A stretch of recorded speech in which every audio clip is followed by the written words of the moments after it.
quiet for a minute? My right elbow was dislocated. Put simply, it's a miracle he survived.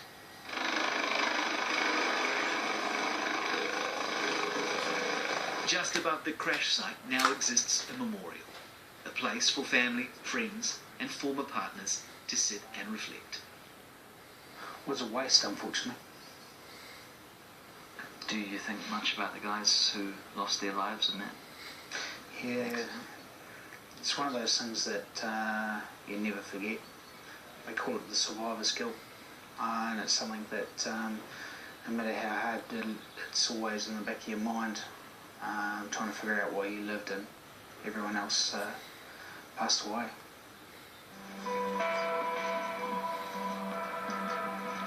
"4 years on, and only after Stephen created history by privately prosecuting his commanding officers, the Defence Force accepted responsibility for the crash, pleading guilty to breaching health and safety laws. We failed to prevent this tragedy, and we failed our people. It was revealed not one of the 3 pilots flying that day fully qualified for the specialist formation they were ordered to fly at low height before sunrise.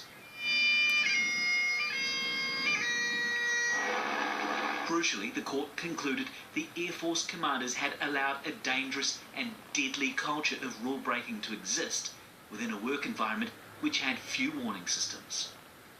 Stephen says while the Air Force apologised publicly, internally no one ever took responsibility for what happened. I'd like to see someone that's gone through what I've gone through and come out and fine. That's an Air Force room there, eh? That's on a camp? It's...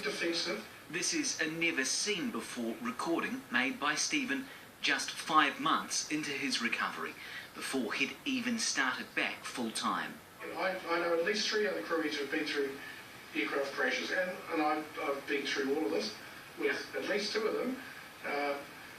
And yes, they weren't not in the same situation, but they didn't lose the rest of the crew involved.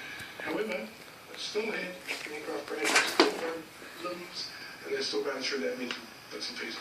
Yep. Yes, there was things we could have done better in those instances as well. Okay, got to move on.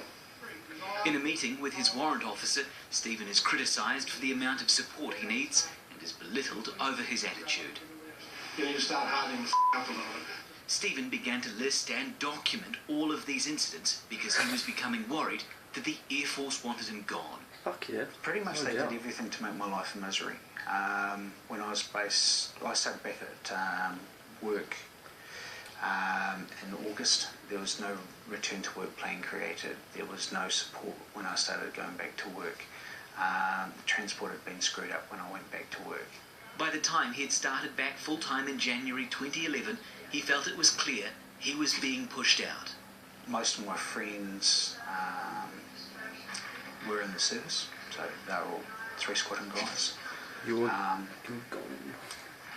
I'd talk about issues with them.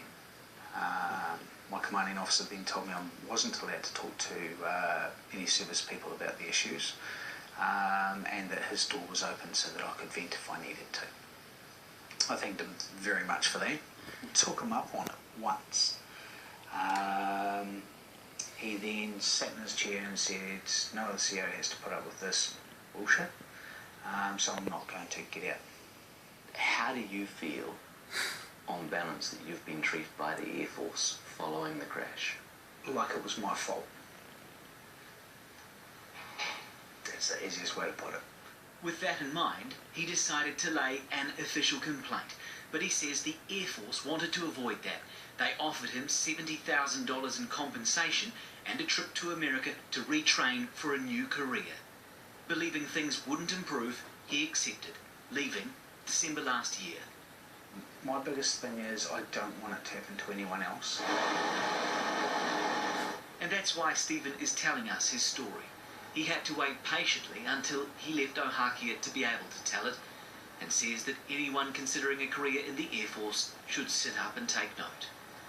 If they'd looked after me, I would have quite happily gone around to schools and said, hey, join the Defence Force.